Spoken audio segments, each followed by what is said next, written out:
Hello again. I mentioned before that I was going to start reviewing my game collection, and I'm doing it alphabetically because I can't think of another way of doing it. So this is the first video of that, which means that we are starting with Alcatraz The Scapegoat.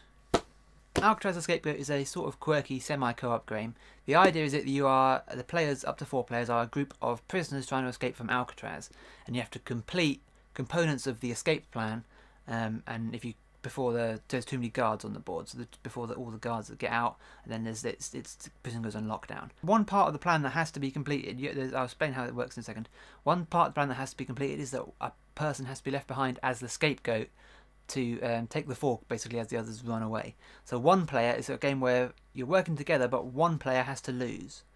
So one player has to be left behind, which is won't appeal to a lot of people, but it really works for me and really works in my little gaming group. But yeah, no, I'll explain how the mechanics of it work now. The game plays fairly simply. The board is made up of these individual tiles that are randomly laid out to form the design of the prison. And then the players have these little wooden stacks that represent their character, and they move about the board, basically performing actions. Every tile has a different action it can do. Most of them allow you to pick up items.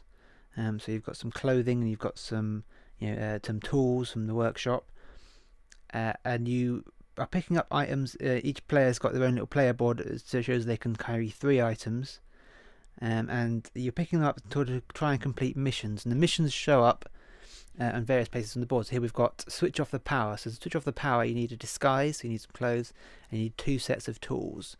And when that's drawn, you'll also draw a location card for it. In this case, location number 9, which is the cell block. So when you're at the cell block, there needs to be at least 1 player there, no more than 1 guard in the location, and then that player needs to spend clothes and 2 tools to spend them as an action, and then complete that. Upon completing it, the player receives part B, because that's listed as part B, and then every other player who is not the scapegoat flips over the top card of this deck to reveal C, and everybody else will receive C. However, as I said, somebody is the scapegoat who will receive nothing if a plan is completed.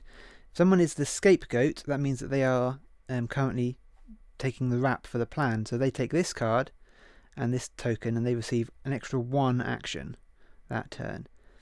But the scapegoat changes every round, because if you're the scapegoat for more than 1 round, in the first round you get an extra action, second round you get an extra 2 actions, and then after that you get an extra 3 actions every round, which can be quite devastating, because you only start with 2 actions. In a 4-player game, each player only has 2 actions, so suddenly somebody's got 5 actions. That's quite a lot to do.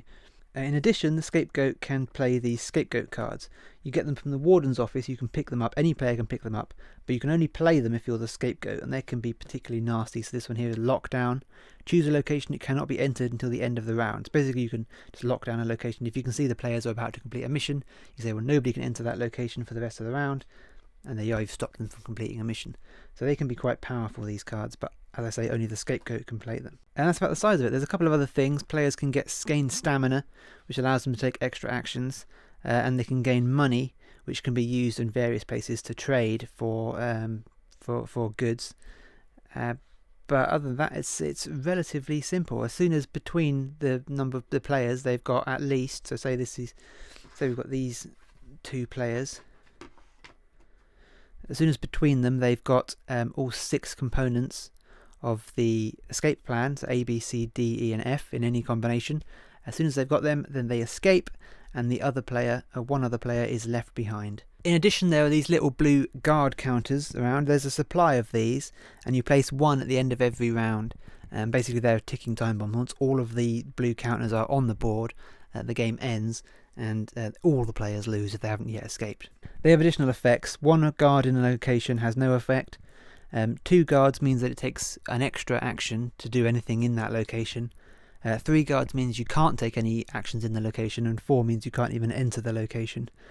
So they can be quite dangerous, and moving them about is a primary way that players can mess with each other. So they can start riots to draw them out of or into a location, and you can go to the radio room to send guards about. And that's one of the easiest ways to mess with the other players. I really like this game, and my group quite like this game. It is a bit of an odd one, as it is, like I said, it's only one player loses. I think it's best played with 4. It only plays 3 or 4. But yeah, it works either way, but the more players the better, because there's more options with 4. Just the fact that one player has to lose. If you're playing with only 3, then it feels like it's likely going to be you, because obviously only 2 people can win. But with 4, you feel like you've got a fair crack at the whip. I have to add, however, we do play with a house rule. The first couple of times we actually played it wrong. But when we played it right, we realised that the way we were playing it wrong works better. As the rules state, once 3 players, or once, or the players minus 1, have accumulated all 6 parts of the plan, they immediately escape. And because of the way the scapegoat mechanic works, is you assign the scapegoat every turn, every round, that means that the scapegoat can escape. So an escape party can form and can assign the scapegoat based on how they want to mitigate and leave the one useless person behind.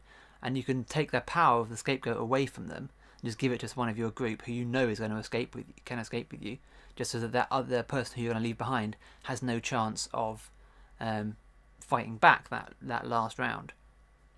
And that means that what happens is you go, hey, look, we escaped, you didn't. And that's just how the game ends. The way we've mistakenly played it is that you can only win, only the players who are not the scapegoat can win in a round. So basically you have to assign the scapegoat at the beginning of the round, and then the other players are trying to escape, which is not how the rules, definitely not how it works in the rules. But this works significantly better, because every round the scapegoat knows they cannot win. They are assigned the scapegoat at the beginning of the round, and they know that they cannot win. They are going to be left behind. So suddenly they're immediately working against everybody.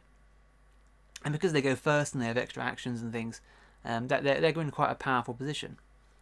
I would thoroughly recommend this house rule. It works significantly better than the written rules does. Now I honestly don't understand why that's not the written rules, because it's so much more interesting that way around.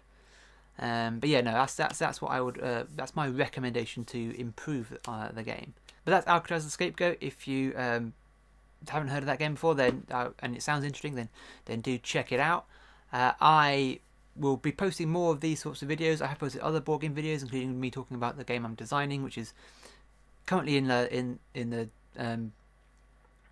component process. So I've got my brother, who's a graphic designer, making the components or finishing up the designs on the components.